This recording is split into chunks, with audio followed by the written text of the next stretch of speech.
Bienvenue dans cette nouvelle vidéo. J'espère que vous allez bien. Aujourd'hui, je vais vous présenter 10 histoires qu'on peut considérer comme inclassables. On va voir ensemble des récits qui font partie de notre histoire, des récits mystérieux, mais il y a toujours une zone d'ombre assez particulière. On connaît le quoi, mais on ignore encore aujourd'hui souvent le pourquoi et le comment. On va parler de crimes mystérieux, de disparitions mystérieuses, de plein de choses en rapport toujours avec le mystère, mais ce sont des choses qui ont bouleversé notre histoire, qui ont marqué les esprits. J'espère que cette vidéo vous plaira. Si c'est le cas, vous pouvez laisser un j'aime et vous abonner à la chaîne. Retrouvez-moi aussi sur Instagram @KenTV que je vous affiche juste ici. C'est avec un grand plaisir que je vous retrouve là-bas. Je tiens à préciser dans cette vidéo, il n'y aura pas forcément beaucoup d'images d'illustration. Ça va sûrement être plus une vidéo qu'on va écouter plus que regarder. Et pour ça, il y a une raison précise. En soi, c'est assez voulu de ma part. C'est que je vous présente des histoires qui sont quand même assez historiques. Donc, j'ai pas voulu polluer les récits avec des vidéos d'illustration, de banque d'images. J'ai voulu à chaque fois mettre des images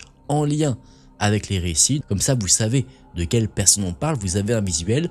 Mais par exemple, si je raconte l'histoire d'un crime, on n'a pas l'image du crime directement. Parfois, certaines images sont un peu trop graphiques, donc je n'ai pas pu les mettre. Par exemple, un lieu où se passe l'histoire. On a les photos, sauf qu'en plein milieu, il y a la trace de sang de la victime, donc évidemment YouTube apprécierait pas trop. En tout cas, j'espère que vous passerez un bon moment, que vous êtes bien installés, et si c'est le cas, on est parti pour se plonger ensemble dans nos 10 histoires.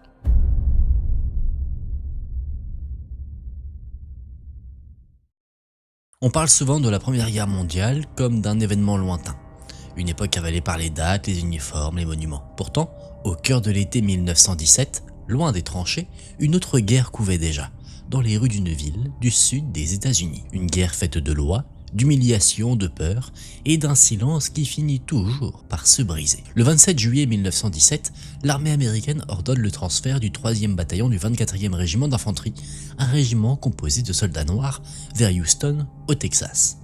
La mission sur le papier est simple, sécuriser la construction d'un nouveau camp militaire, le camp Logan, alors que le pays vient tout juste d'entrer dans la Grande Guerre. Mais dès l'arrivée, la réalité frappe. Houston est une ville strictement ségrégée. Les lois Jim Crow ne sont pas des rumeurs, elles organisent la vie, elles tracent des frontières invisibles partout, jusque dans les lieux où ces soldats, pourtant au service de leur pays, sont autorisés à dormir, à boire, à exister. Les nouvelles recrues découvrent qu'on leur demande d'obéir, de protéger tout en les maintenant à distance comme des intrus. La tension monte vite, et ce qui transforme la tension en tragédie, ce n'est pas un seul événement. C'est une série d'étincelles jetées sur une poudre déjà répandue. Le 23 août 1917, autour de l'heure du déjeuner, 2 policiers de Houston interviennent dans le quartier noir de San Felipe, où des jeunes sont rassemblés. Les versions varient sur ce qui se passait exactement, mais la scène, elle, laisse une impression de chasse. Les coups de feu résonnent en l'air, les jeunes se dispersent, les policiers les poursuivent. L'un d'eux, nommé Sparks, force la porte d'une maison. À l'intérieur se trouve une femme noire, Sarah Travers. Il ne trouve pas les hommes qu'il cherche, mais il la fait sortir et l'arrête tout de même, menotte au poignet. Et là, dans la rue, dans ce moment déjà assez lourd, un soldat du 24e régiment s'approche, Alonzo Edwards. Il propose de prendre la situation en charge, de calmer, de sécuriser. Au lieu de ça, les policiers se retournent contre lui. Edwards s'inquiète du traitement infligé à Sarah Travers.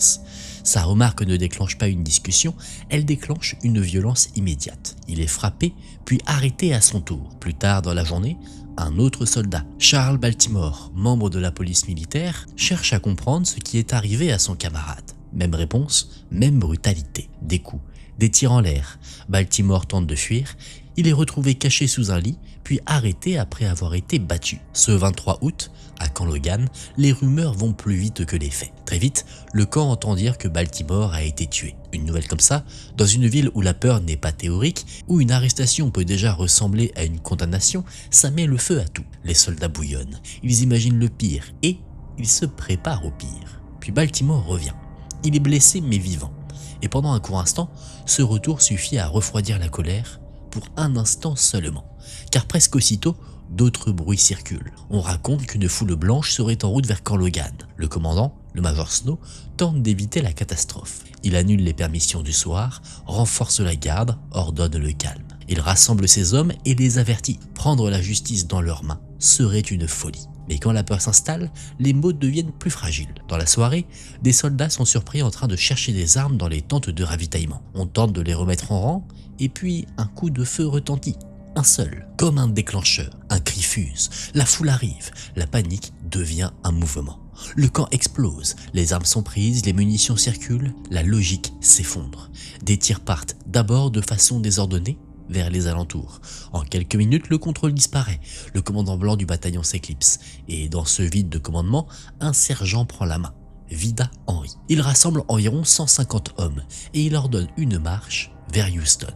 Ce n'est plus une simple agitation, c'est une colonne armée, portée par la peur, par l'humiliation accumulée, par l'idée qu'ils vont être attaqués et qu'ils doivent frapper avant d'être écrasés. En avançant, Henry demande à ses hommes de viser certains bâtiments, notamment ceux dont les lumières restent allumées dehors, comme si chaque ampoule pouvait être interprétée comme un signal, une menace. Sur la route, 2 voitures passent, l'une avec des passagers blancs, l'autre avec des passagers noirs. Alors, la voiture des civils blancs est prise pour cible. La colonne progresse sur plusieurs kilomètres jusqu'au quartier de San Felipe, là où tout a commencé. C'est là que la police tente enfin de répondre, sauf que la ville n'était pas prête. Personne n'imaginait ces soldats armés organisés en marche. Le choc est brutal, des policiers tombent, d'autres sont blessés. Puis survient l'instant qui va sceller le destin de tous ceux qui sont là. Une voiture ouverte apparaît, transportant un homme en uniforme. Dans la confusion, il est pris pour un policier. Les tirs partent et il meurt sur place. Ce n'était pas un policier, c'était le capitaine Joseph W. Matz de la garde nationale de l'Illinois. À partir de là, quelque chose se casse dans la tête des hommes. Ils comprennent d'un coup ce que cela signifie. Dans l'Amérique de 1917, que des soldats noirs aient tué des civils et un officier blanc. Ils n'imaginent pas un procès, ils imaginent un écrasement. La peur change de forme, elle devient une certitude. Le groupe se disloque, certains fuient, d'autres retournent vers le camp, avec un sergent Henry lui-même terrifié par ce qu'il a déclenché. Peu après, Henry annonce qu'il ne vivra pas les conséquences. On le retrouvera sans vie le lendemain. Les circonstances exactes resteront troubles. S'est-il donné la mort? Y a-t-il eu un règlement interne? Une vengeance? Personne ne le saura vraiment. Quand la poussière retombe, le bilan est terrible. 17 morts dans l'immédiat, parmi lesquels des policiers, des soldats, des civils. Et dans les jours suivants, d'autres succomberont à leurs blessures. Au matin, Houston passe sous loi martiale. Les soldats sont désarmés. Ceux qui ont fui sont traqués dans San Felipe, lors de recherches de maison en maison. Puis vient la suite, administrative et froide, celle qui, parfois, fait plus peur que la nuit elle-même, le tribunal militaire. 118 accusés, un seul officier pour les représenter, le major Harry Greer, sans formation juridique, avec à peine 10 jours pour préparer une défense. Dans ce contexte, l'équité n'est pas la priorité. Le mot mutinerie pèse comme une condamnation avant même qu'on parle, qu'on puisse se défendre. Pendant 22 jours, près de 200 témoins défilent, des milliers de pages de dépositions s'empilent. Mais la nuit du 23 août était sombre, pluvieuse et chaotique. Beaucoup peinent à identifier clairement qui a fait quoi. Plus tard, certains accuseront ces témoignages d'avoir été influencés par des promesses d'immunité ou de clémence. Le procès devient historique par son ampleur, le plus grand procès pour meurtre de l'histoire américaine à ce moment-là. Et il se termine par une sentence implacable. 19 soldats exécutés et 110 condamnés pour mutinerie, meurtre et agression. Même après la mort, on leur refuse la dignité. Les hommes exécutés sont enterrés dans des tombes sans nom. Des décennies plus tard, quand leurs corps seront retrouvés, on découvrira que certains n'avaient pour marque qu'un objet dérisoire, des bouteilles vides portant leur nom, comme si on avait voulu effacer des vies entières avec le minimum possible. Longtemps, l'histoire retiendra surtout une image, celle de soldats noirs présentés comme des criminels, des fauteurs de troubles, des coupables parfaits. Puis le temps fait son travail, les archives s'ouvrent, les chercheurs revisitent les faits. Et la question change. Qu'est-ce qui a réellement déclenché cette nuit? Qui porte la responsabilité d'un engrenage aussi violent? Les soldats, bien sûr, pour les morts qu'ils ont causées, mais aussi un système qui les a envoyés servir un pays tout en les traitant comme des citoyens de seconde zone. Une ville où la police pouvait frapper et arrêter sans crainte. Un climat où une rumeur de lynchage pouvait sembler plausible en quelques minutes. Avec les années, l'événement est de moins en moins vu comme une émeute isolée et de plus en plus comme un révélateur brutal. Celui des injustices subies par des soldats noirs pendant la Première Guerre mondiale et de la manière dont la justice militaire pouvait se refermer sur eux. Et récemment, l'armée américaine a même reconnu que ces hommes avaient été traités de façon injuste. Une partie des condamnations a été annulée, les procès jugés inéquitables et le service de ces soldats réévalué comme honorable, comme si un siècle plus tard, on tentait enfin de regarder l'histoire en face. Mais cette reconnaissance tardive, malheureusement, ne ressuscite personne. Elle laisse seulement une leçon nécessaire. Parfois, une tragédie n'est pas un moment de folie. Parfois, c'est simplement un résultat logique d'un système qui pousse, humilie, ignore, jusqu'à ce que la peur prenne une arme et que tout devienne irréparable. Et quand on prononce Houston en 1917, ce n'est pas seulement une date et un lieu qu'on évoque. C'est une nuit où l'Amérique s'est regardée dans un miroir et n'a pas aimé ce qu'elle a vu.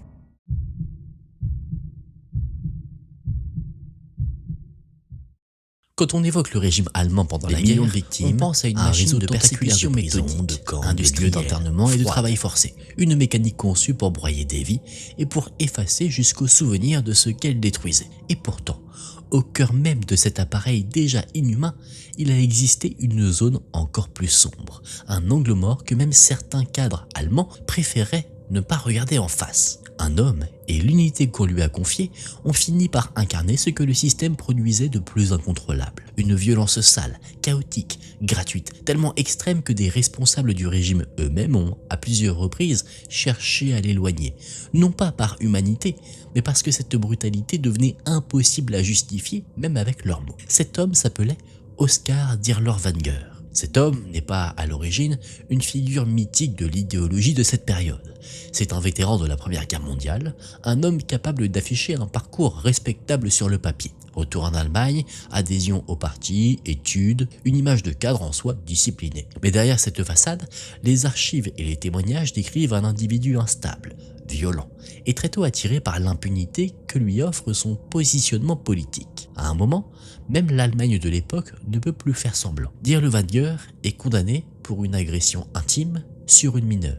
Il perd alors son statut, il est écarté du parti et passe par la prison. Tout logiquement devrait s'arrêter là, sauf qu'il a une protection. Dans l'ombre, un haut responsable, Gottlob Berger, intervient. Il le fait libérer, le replace, lui redonne un uniforme et finit par le réintroduire dans les sphères SS. À partir de là, Dirlewanger n'est plus un problème à éliminer. Il devient un outil qu'on utilise. Au début des années 1940, alors que l'occupation allemande fait face à des mouvements de résistance dans plusieurs territoires, les SS lancent une idée cynique. Créer une unité spéciale pour traquer les partisans. On recrute d'abord des braconniers emprisonnés, présentés comme des hommes du terrain. Bons pisteurs, habitués aux forêts. On leur promet une forme de pardon en échange du service. Et à la tête de cette unité, on place Dirlewanger. Le message ici est implicite, mais clair. Ce groupe est conçu pour faire le travail le plus sale, loin des regards. Une formation jetable, une expérience. Officiellement, l'unité porte un nom administratif, SS Sturmbrigade Dirlewanger, qui évoluera ensuite au fil de la guerre. Dans les faits, elle restera connue sous un seul nom, la brigade Dirlewanger. Très vite, le recrutement change de nature. Les chasseurs ne suffisent plus. Alors, on ouvre les portes. Criminels, soldats punis, déserteurs récupérés, hommes dont personne ne veut. La brigade devient en quelque sorte une décharge humaine armée. Et avec cette composition, l'unité acquiert une réputation immédiate. Pillage, exaction, violence contre les civils, brutalité systématique. Même dans un système déjà criminel, la brigade finit par inquiéter parce qu'elle ne se contente pas d'obéir, elle déborde. Des plaintes remontent, des responsables locaux s'alarment, des officiers, y compris dans d'autres unités SS, demandent qu'on retire Dirlewanger, qu'on sanctionne et qu'on enquête. Mais Berger étouffe, il protège, et quand cette odeur devient trop forte, on applique la solution la plus simple. On déplace l'unité ailleurs, loin des yeux, loin des rapports. C'est ainsi que la brigade est envoyée dans différents secteurs d'occupation, notamment en Pologne, puis plus à l'est. Dans ces zones, elle est impliquée dans des opérations dites anti-partisans. Une expression qui, dans la langue administrative de l'État allemand de l'époque, recouvre souvent des massacres de masse, des destructions de villages et l'écrasement méthodique de populations civiles assimilées à des ennemis. Les sources attribuent à la brigade des bilans terrifiants, notamment en Biélorussie, où des dizaines de milliers de personnes auraient été tuées au cours de ces campagnes. Des ghettos sont liquidés, des localités rayées de la carte, et la violence est décrite comme si elle s'auto-alimentait. Plus elle est tolérée, plus elle devient extrême, à un point tel que des demandes d'enquête interne apparaissent, y compris du côté de juridictions allemandes, ce qui dans ce contexte dit à quel point l'unité était devenue embarrassante. Mais malgré tout, rien ne l'arrête. En 1944, la brigade revient en Pologne et participe à la répression de l'insurrection de Varsovie, notamment dans le quartier de Wola, épisode resté comme l'un des plus meurtriers contre les civils dans l'histoire de la ville. Là encore, les témoignages parlent d'exécutions de masse, d'une terreur systématique et de violences commises à une échelle qui dépasse la logique militaire, une logique de punition, de démonstration, de destruction. La brigade subit des pertes énormes, mais elle est continuellement remplie par de nouveaux condamnés. Dirlewanger, lui, est plusieurs fois blessé, disparaît par moments, réapparaît comme si la guerre le protégeait autant qu'elle le consumait. Puis vient 1945. L'Allemagne s'effondre. Certains membres cherchent à se rendre aux forces occidentales, d'autres fuient, d'autres sont capturés à l'Est. Une partie des survivants disparaît ensuite dans le silence des prisons, des camps, des exécutions ou alors des archives incomplètes. Dirlewanger, lui, est retrouvé caché dans le sud de l'Allemagne. Il est arrêté et sa fin reste entourée d'un flou sombre. Officiellement, il meurt en détention peu après, de cause naturelle. Officieusement, un témoignage affirmera qu'il aurait été battu à mort par des gardes. Mais même sa mort ne clarifie rien. Elle ajoute une dernière couche de brutalité à une trajectoire qui n'en manquait déjà pas. Mais l'essentiel, ce n'est pas la rumeur autour de ces derniers jours. L'essentiel, c'est ce que cette histoire révèle. Comment un régime peut non seulement produire des criminels, mais aussi les protéger, les utiliser puis les déplacer quand ils deviennent trop visibles, trop problématiques. La brigade Dirlewanger n'est pas un accident isolé, c'est un symptôme extrême d'un système qui déshumanise, qui couvre et qui transforme l'impunité en méthode. Et s'il y a une raison pour laquelle ce nom continue de revenir, ce n'est pas parce qu'il surpasse l'horreur du régime allemand de la Deuxième Guerre mondiale, ce serait effectivement une compétition absurde. C'est surtout parce qu'il montre une autre facette du même mal, celle où la violence n'est plus seulement organisée, elle devient contagieuse, incontrôlable et pourtant tolérée tant qu'elle sert. Tout cela est un rappel brutal finalement que l'horreur ne naît pas seulement de l'idéologie, elle naît aussi des portes qu'on laisse volontairement ouvertes.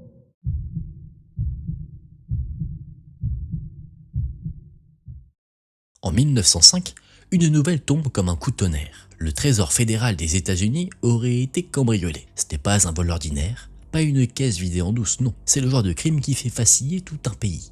On parle de dizaines de millions, peut-être même 100 millions de dollars envolés. Une somme si aberrante à l'époque qu'elle dépasse l'imagination. Mais le plus étrange, ce n'est même pas le montant, c'est la source. Car cette histoire ne naît pas à Washington, ni dans un journal américain, ou encore dans un rapport officiel. Elle surgit en Allemagne.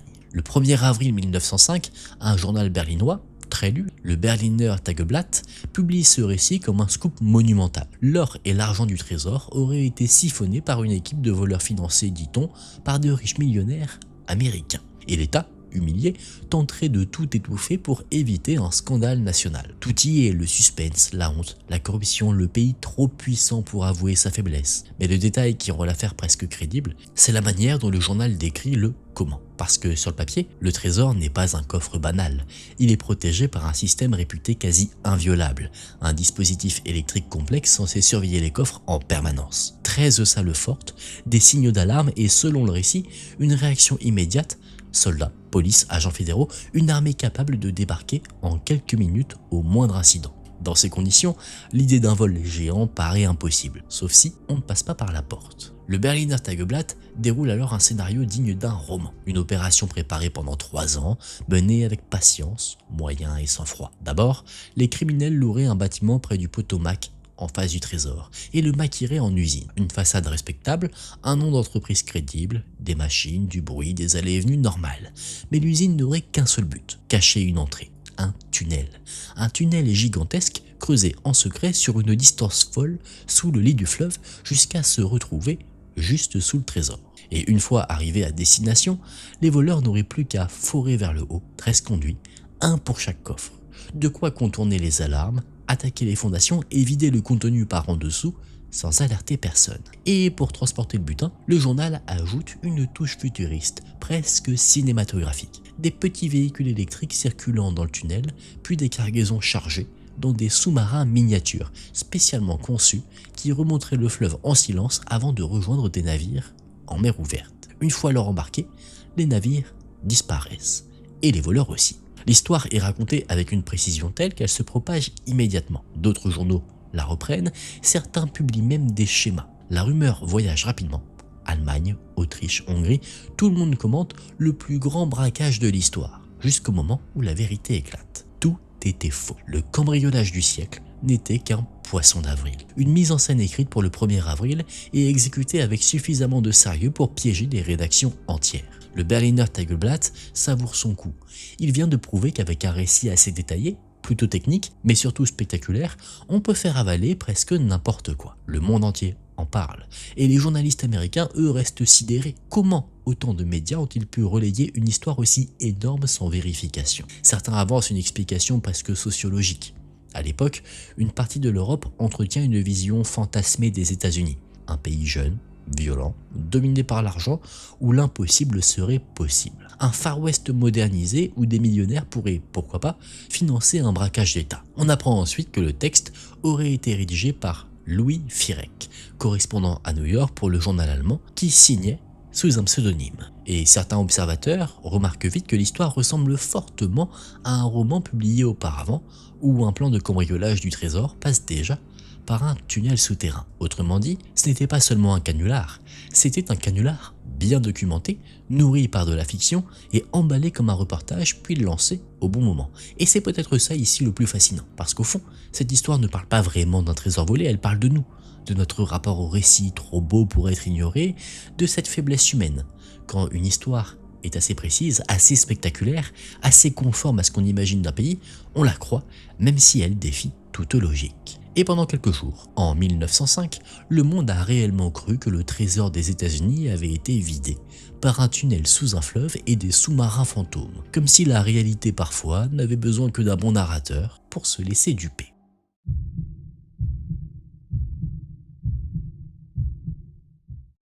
En Irlande, les noms de certains chevaux résonnent comme des légendes, pas seulement parce qu'ils ont gagné, mais parce qu'ils ont laissé derrière eux une trace et parfois un vide. Parmi tous, il y en a un qui dépasse le sport, Shergar, un pur sang devenu icône, puis mystère national.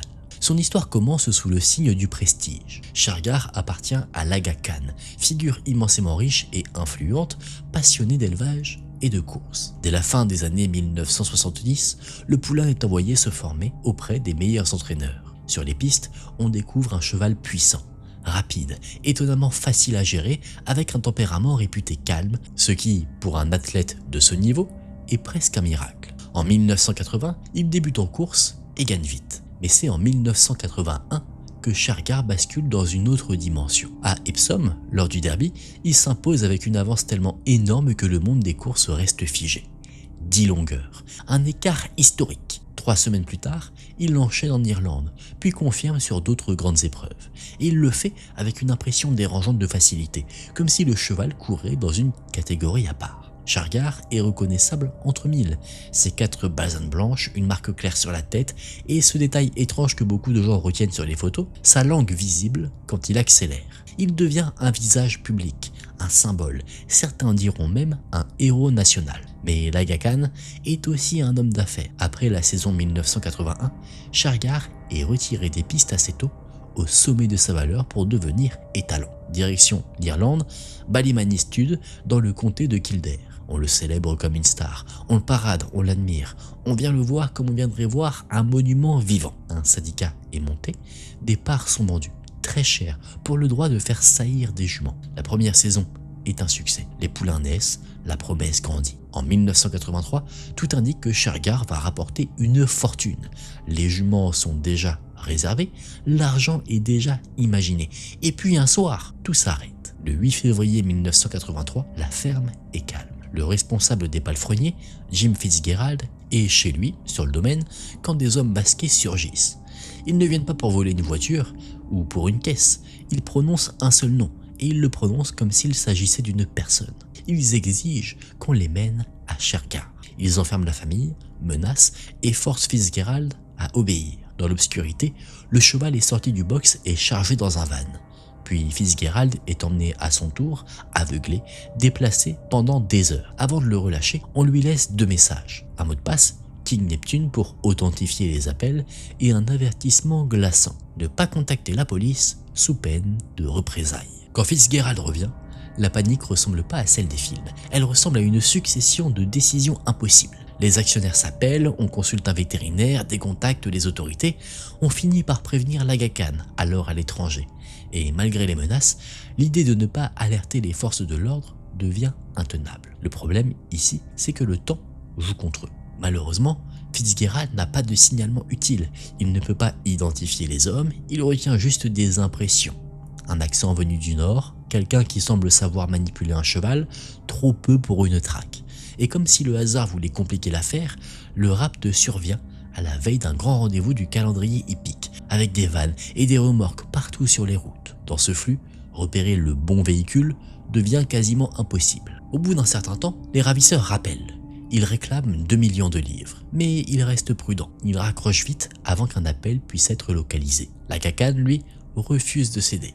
Il pense qu'un paiement ferait de l'industrie des courses une cible rentable et ouvrirait une porte qu'on ne refermerait jamais. Et puis soudain, plus rien. Plus d'appels, plus de négociations, plus de traces. Shergar, le cheval le plus célèbre du monde, disparaît comme s'il n'avait jamais existé. À partir de là, la réalité laisse place aux hypothèses, et certaines sont assez farfelues. D'autres reviennent sans cesse parce qu'elles collent à l'époque, au contexte, aux méthodes. L'idée la plus souvent citée, sans preuve définitive mais avec de nombreux indices et témoignages en direct, pointe vers une organisation paramilitaire nord-irlandaise en manque de financement au début des années 80, période où les enlèvements deviennent pour certains groupes une source de pression et d'argent. Des anciens membres, des informateurs, des sources anonymes ont livré au fil des années une version sombre et brutale, celle d'un rapt qui aurait mal tourné très vite. Selon les récits, les ravisseurs auraient sous-estimé la force d'un étalon comme Shergar et auraient perdu le contrôle, ce qui aurait conduit à une fin rapide avant même que la rançon ne soit réellement possible. Mais comme aucun reste n'a jamais été retrouvé,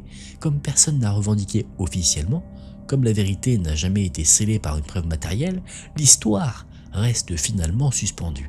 Et c'est ça le cœur du mystère. Parce qu'un champion, normalement, laisse des archives, des descendants, des images, un début et une fin. Shergar, lui, laisse une fin trouée, un nom qui réapparaît régulièrement comme une question qu'on repose à voix basse. Où est-il passé? Dans un pays qui a connu des années d'une violence politique intense, cette disparition-là continue de hanter autrement. Peut-être parce qu'elle touche à quelque chose de presque enfantin, l'idée qu'un animal, symbole de fierté et de beauté, ait pu être arraché au monde sans explication. Et que, malgré la célébrité, malgré l'argent, malgré la police et surtout malgré l'histoire, on n'ait jamais pu refermer le dossier. Shergar a été une légende sur la piste, puis il est devenu autre chose, une légende dans le noir.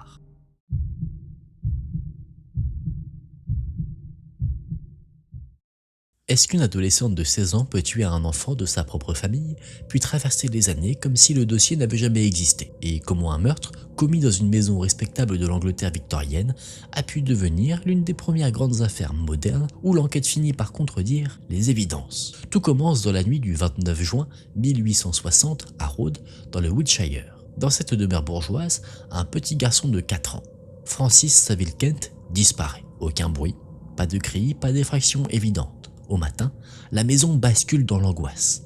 On cherche dans les pièces, dans les jardins, on interroge les domestiques, on fouille chaque recoin jusqu'à ce que l'on fasse une découverte insoutenable. L'enfant a été tué et son corps a été dissimulé dans une dépendance à l'écart. Très vite, comme souvent à l'époque, la suspicion se pose sur la personne la plus proche, celle qui s'occupait de lui au quotidien, la nourrice. Dans l'Angleterre victorienne, on a du mal à imaginer qu'un membre de la famille puisse commettre un acte pareil. Les crimes terribles sont supposés venir d'ailleurs. Des classes pauvres, des inconnus, des rôdeurs, pas d'une maison bien tenue. Mais cette affaire ne va pas suivre le chemin habituel. Un détective de Scotland Yard, Jack Witcher, est envoyé sur place.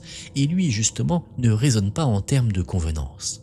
Il observe, Il compare, il cherche ce qui ne colle pas. Peu à peu, ses conclusions s'éloignent de la piste facile. La nourrice finit par être écartée. Et dans l'ombre de la maison, une autre figure commence à attirer l'attention. Constance Kent, la demi-sœur de la victime, une jeune fille de 16 ans issue du premier mariage de leur père. Constance est arrêtée en juillet 1860, puis relâchée. Pas de procès, pas de condamnation. Dans l'esprit de beaucoup, l'idée qu'une jeune fille bien née ait pu tuer un enfant est tout simplement impensable. On préfère croire à une erreur, à une obsession de policier, à une histoire trop choquante pour être vraie. Et le temps passe.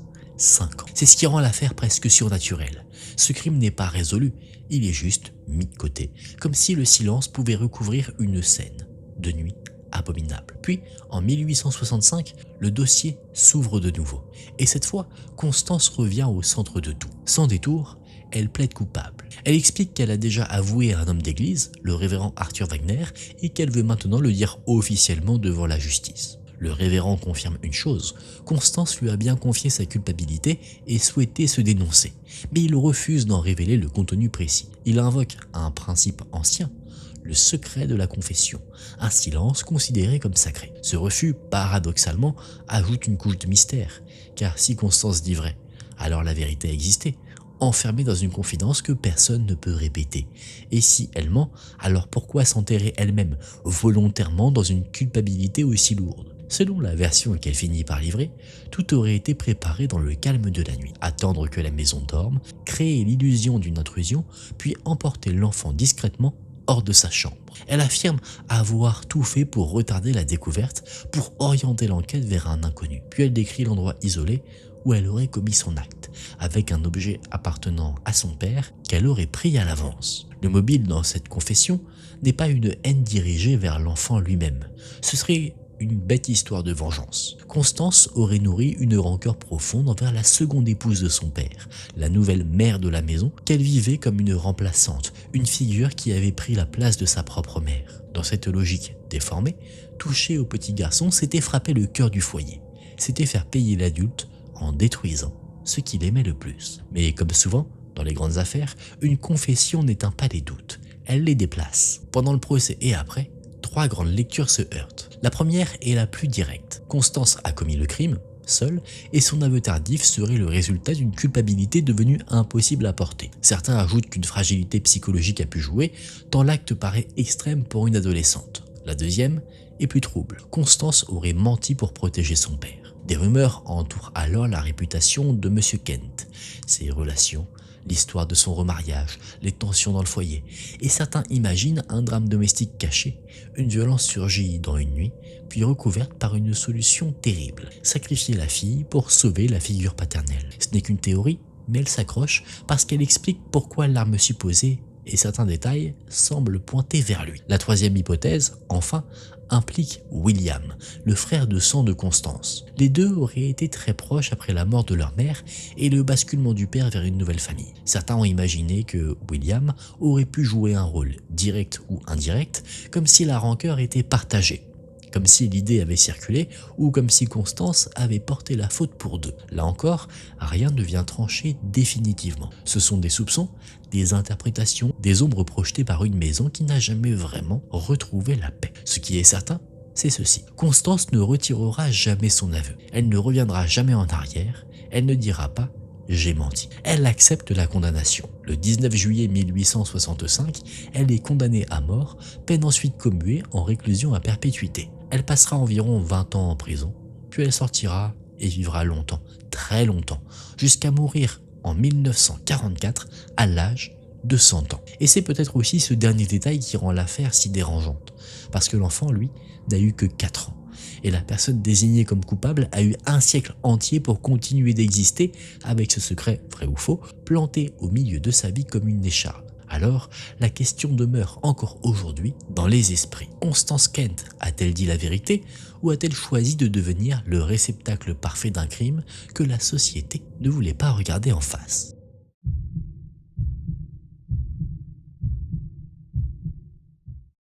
Chicago, dans les années 1920. Une ville qui brille, une ville qui accélère. Les journaux débordent de faits divers, de fortunes, de scandales mondains, et au milieu de ce bruit, une affaire va capturer l'attention du pays entier. Parce qu'elle ne ressemble pas à un crime classique, elle ressemble à une expérience, une démonstration.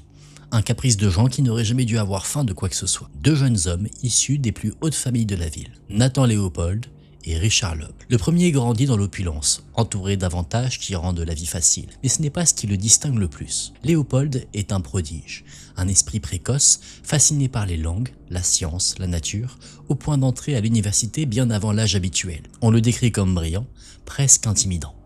Un garçon qui donne l'impression d'être déjà ailleurs, dans une zone où le reste du monde le ralentit. Loeb, lui aussi, baigne dans le luxe.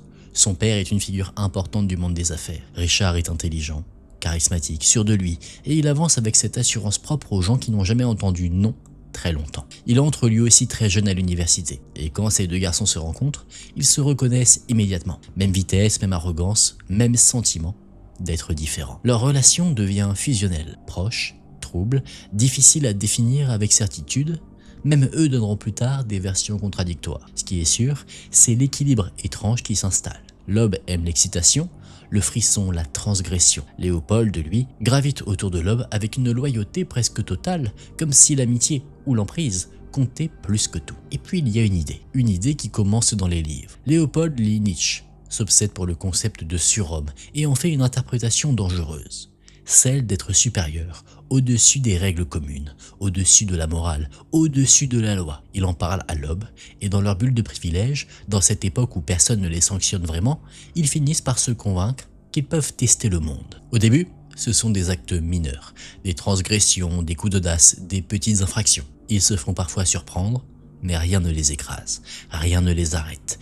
Et ce manque de conséquences agit comme une autorisation silencieuse. Alors, ils montent d'un cran. Ils veulent quelque chose de plus grand, de définitif, de parfait. Pendant des mois, ils élaborent un plan, un enlèvement, une demande de rançon, un meurtre, parce que dans leur logique tordue, c'est le sommet de la démonstration. Prouver que leur intelligence peut vaincre la police, la justice, la société entière. Ils veulent commettre un crime si propre, si maîtrisé, si méthodique, qu'il deviendra un symbole. Le jour venu, ils louent une voiture sous un faux nom. Ils achètent du matériel, ils répètent leurs étapes, ils choisissent un endroit et une victime. Bobby Franks, un garçon de 14 ans que Loeb connaît. Un détail qui, déjà, dit quelque chose. Ils n'ont pas besoin de le faire, ils ne gagnent rien, ils ne cherchent pas à survivre, ils cherchent seulement à jouer.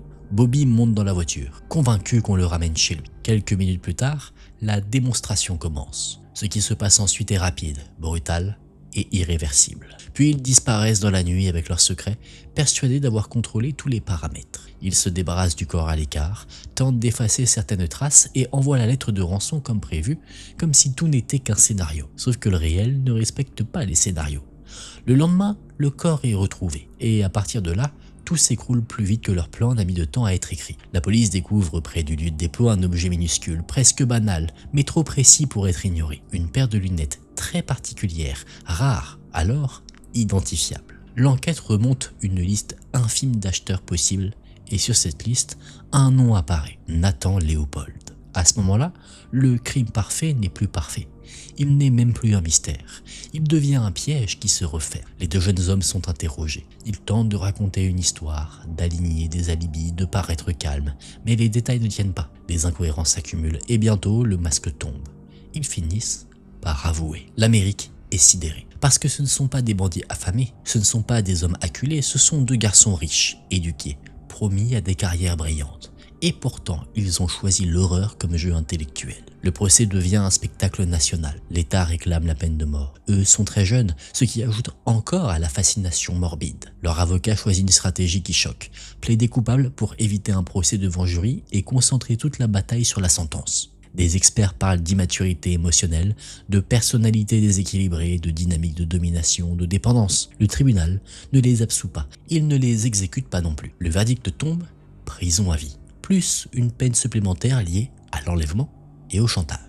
Les années passent. En détention, leurs chemins finissent par se séparer. L'homme meurt en prison, tué lors d'une altercation avec un autre détenu. Léopold, lui, survit. Il étudie, apprend, travaille, se rend utile comme il peut. Avec le temps, il obtient une libération conditionnelle. Quand il sort, il fuit la presse et tente de se reconstruire loin du bruit, jusqu'à mener une vie relativement discrète. Il mourra des années plus tard, sans jamais échapper complètement à son nom. Et c'est ça, la dernière ironie de l'affaire. Léopold et Loeb voulaient prouver qu'ils étaient au-dessus de la loi, au-dessus du monde, des surhommes. Ils pensaient pouvoir manipuler la réalité comme un problème d'école, mais c'est un détail minuscule, un objet tombé dans l'herbe, qui a réduit leur chef-d'œuvre à une erreur. Ils avaient tout, l'argent, l'éducation, le futur. Ils ont choisi volontairement de tout brûler pour une idée et Chicago, ça, ne l'a jamais oublié.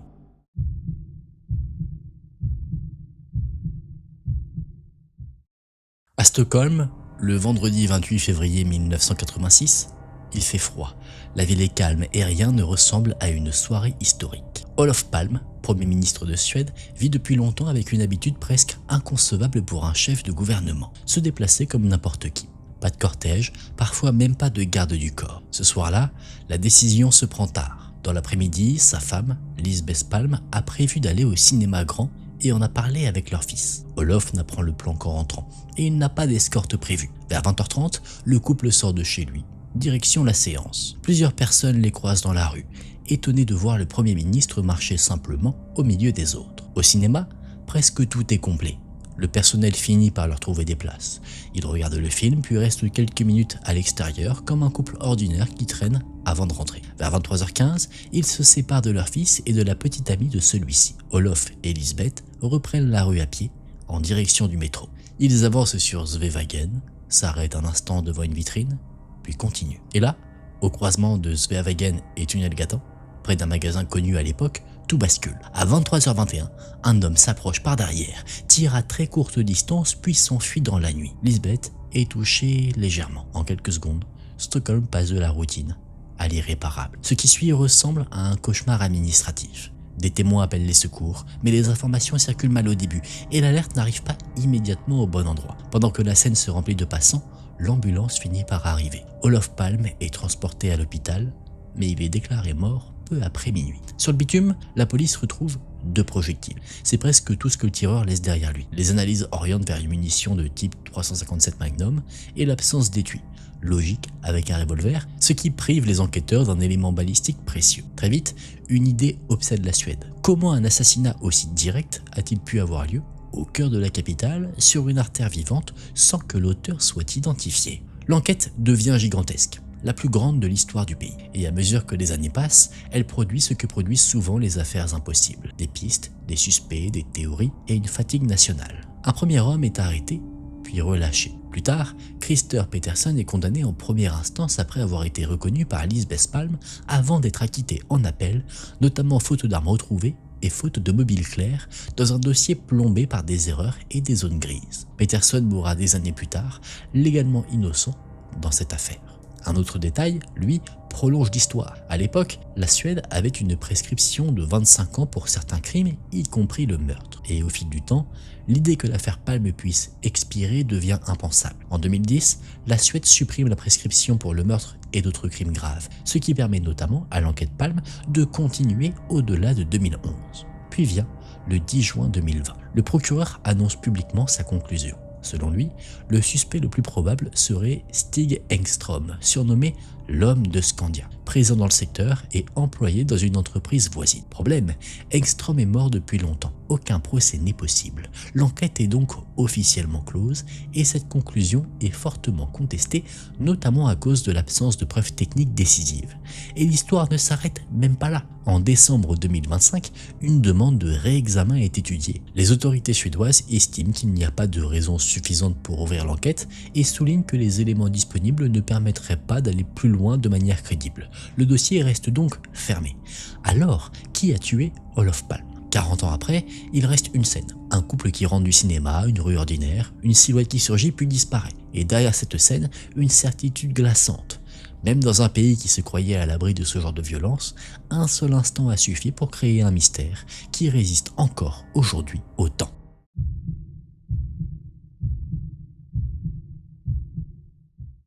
Le 13 février 2017, à Delphi, une petite ville de l'Indiana, 2 amis, Liberty dit Libby German, 14 ans, et Abigail dit Abby Williams, 13 ans, partent marcher sur un sentier boisé près de l'Holman High Bridge, au-dessus de Deer Creek. Un lieu connu, presque banal pour les habitants. Et rien, à ce moment-là, ne ressemble à un point de rupture. Dans l'après-midi, Libby sort son téléphone. Elle prend une photo d'Abby sur le pont et la publie. C'est un geste simple, celui de 2 ados qui profitent d'un jour d'hiver un peu plus doux que d'habitude, puis leur tournent. elles doivent être récupérées en milieu d'après-midi, mais elles ne viennent pas. Les minutes deviennent des heures, alors la recherche commence, d'abord par la famille, puis par la police, puis par la ville entière qui s'agrège au fil du soir, comme si tout Delphi s'était mis à marcher en même temps. Le lendemain, les recherches reprennent et la découverte tombe. De manière brutale, les deux jeunes filles sont retrouvées sans vie, à faible distance du secteur du pont. Mais ce qui transforme immédiatement cette affaire en énigme nationale, ce n'est pas seulement l'horreur du crime, c'est ce que Libby a laissé derrière elle. Sur son smartphone, les enquêteurs récupèrent des images et un court enregistrement. On y voit un homme s'avancer sur le pont, on l'entend prononcer quelques mots. La police diffuse d'abord un arrêt sur image en février 2017, puis un extrait audio quelques jours plus tard. 2 ans passent et le 22 avril 2019, les autorités publient un segment audio supplémentaire et la courte séquence vidéo devenue célèbre, l'homme du pont.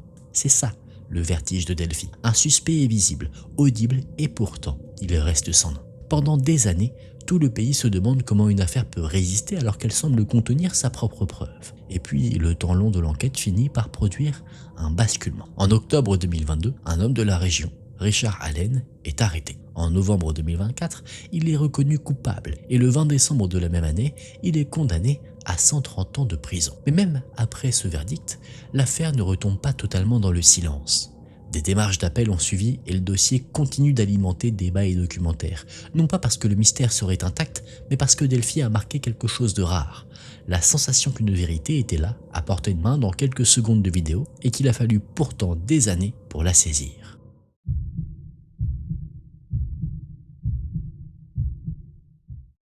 Dans les bois, au sud-ouest de Vienne, il existe un pavillon de chasse au nom presque doux, Mayerling. Un endroit conçu pour le repos, la chasse, le repas tardif, pas pour entrer dans l'histoire. Et pourtant, le 30 janvier 1889, ce lieu devient une fracture, une de celles qui changent la suite des événements sans prévenir. Cette nuit-là, on retrouve Rodolphe, prince héritier d'Autriche-Hongrie, mort aux côtés de sa jeune maîtresse, Marie Vetsera. Il n'a que 30 ans, elle en a 17.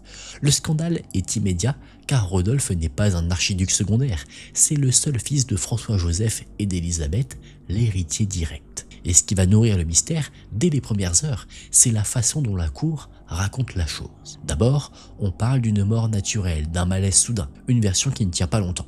Très vite, le récit se déplace, se contredit, comme si le palais cherchait moins la vérité que la manière la moins dévastatrice de la révéler. Parce qu'un héritier ne peut pas mourir n'importe comment. Dans une monarchie, il faut une version qui sauve la dynastie. Pour comprendre pourquoi Mayerling devient une énigme, il faut regarder d'abord Rodolphe vivant. On le décrit comme brillant, cultivé, sportif, mais surtout en décalage. Il a des idées plus libérales, plus modernes, qui heurtent le conservatisme de son père. Et dans un empire corseté par l'étiquette et la politique, ce genre de fracture familiale n'est jamais seulement intime, elle est potentiellement explosive. Il est marié à Stéphanie de Belgique et le couple a une fille. Mais le mariage se délite vite et Rodolphe s'enferme dans une vie faite de tensions, de fuites en avant et de liaisons qui alimentent les rumeurs de Vienne. C'est dans ce climat qu'il rencontre Marie Vetsera, une jeune aristocrate, pas de sang royal, mais assez proche de la cour pour approcher l'interdit. Leur relation devient rapidement le centre d'un danger. Rodolphe n'a pas la liberté de tout quitter, Marie n'a pas le pouvoir de devenir légitime.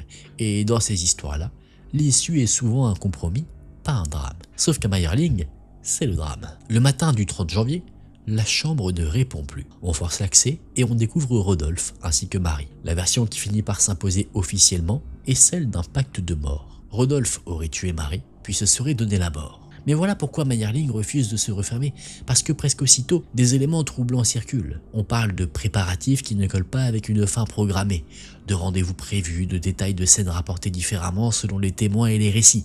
Et surtout, la cour a agi vite, très vite. Fermeture, contrôle de l'information, funérailles encadrées et récits calibrés. Ce type de précipitation ressemble moins à une enquête qu'à une mise en ordre. Alors, les théories naissent. Certaines sont romanesques, d'autres politiques. Et l'une d'elles reviendra très tard, portée par un nom prestigieux. L'impératrice Zita, veuve du dernier empereur, affirmera des décennies après que Rodolphe et Marie ne se sont pas ôté la vie eux-mêmes, mais que l'affaire est plutôt le résultat d'un assassinat lié à une intrigue politique. Elle ne fournira pas de preuves décisives, mais sa déclaration suffira à rallumer la braise. Et puis, il y a le point le plus sensible, les restes de Marie Vetsera. Après la Seconde Guerre mondiale, des perturbations de la tombe et des examens ultérieurs alimentent l'idée que tout ne serait pas aussi clair que 2 coups de feu, fin de l'histoire. Selon des comptes rendus, l'état du crâne et d'autres détails deviennent un terrain idéal pour les hypothèses, sans permettre justement de trancher. Mais l'histoire connaît aussi un retournement plus sobre, plus concret. En 2015, des lettres d'adieu attribuées à Marie Vetsera, conservées en banque et rendues accessibles aux chercheurs, refont surface.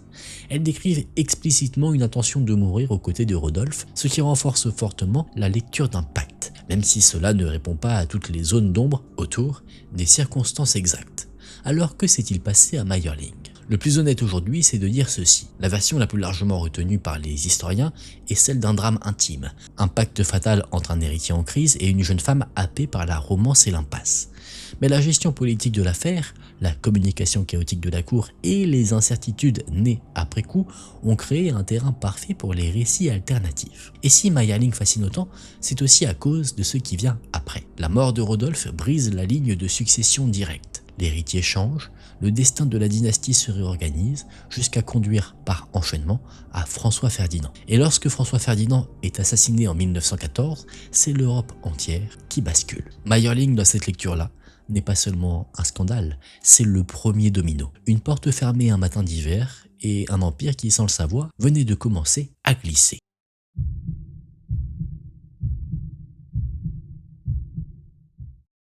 Le 2 février 2008, en fin d'après-midi, un quartier résidentiel de Saanich, près de Victoria, est encore dans une routine tranquille. Une impasse courte, 4 maisons, un calme presque trop propre, et au bout de la rue, une grande propriété vide, le 1702 de Sousa Place. C'est là qu'une jeune agente immobilière de 24 ans, Lindsay Busiak, vient pour une simple visite avec de supposés acheteurs. Elle ne sait pas qu'en franchissant cette allée, elle entre dans une scène déjà écrite. Tout a commencé quelques jours plus tôt par un appel étrange. Une femme, au ton pressé, avec un accent qui semble joué ou volontairement difficile à identifier, affirme chercher une maison haut de gamme et la chercher vite, presque trop vite. 3 chambres, plusieurs salles de bain, des exigences précises et un budget qui sonne comme un signal, 1 million. Lindsay note ce client dans ses papiers avec un surnom, faute d'identité claire et surtout, un détail la dérange. Comment cette inconnue a-t-elle obtenu son numéro personnel? Elle en parle autour d'elle, tente de remonter la piste sans succès. Malgré ce malaise, elle fixe un rendez-vous. L'adresse est donnée et l'heure est calée. Peu après, 17h30. Ce jour-là, Lindsay déjeune avec son compagnon, puis se prépare pour la visite. Lui s'inquiète. Des clients inconnus, un contexte flou. Il décide de suivre à distance, juste au cas où. À l'approche de l'heure, 2 témoins verront un homme et une femme remonter l'impasse à pied, comme s'ils avaient volontairement laissé leur véhicule ailleurs.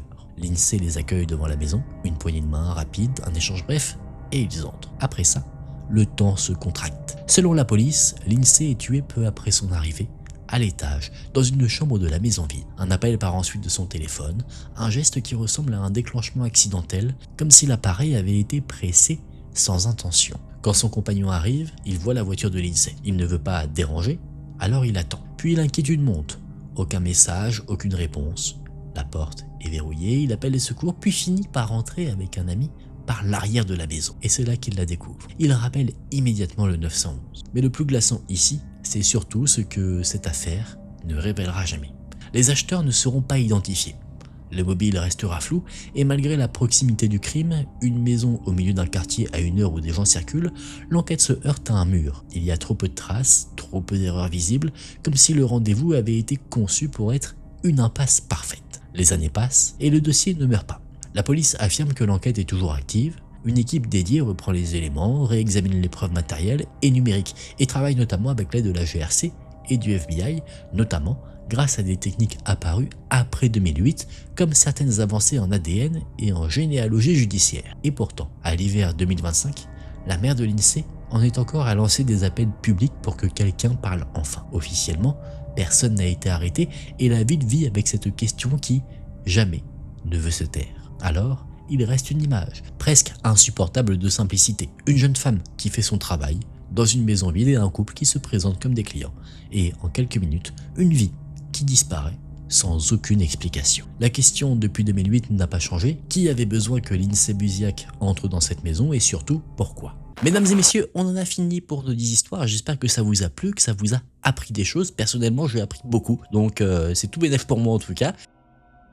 Si cette vidéo vous a plu, N'hésitez pas à laisser un j'aime, à vous abonner à la chaîne. Encore une fois, je le répète, n'hésitez pas à aller faire un petit tour sur Instagram. Ça me fait plaisir de vous voir là-bas, de voir vos visages au-delà des profils sur YouTube. Merci d'avoir regardé cette vidéo jusqu'à la fin. Moi, je vous dis à très vite dans une prochaine vidéo. Prenez soin de vous, c'était Ken. Salut!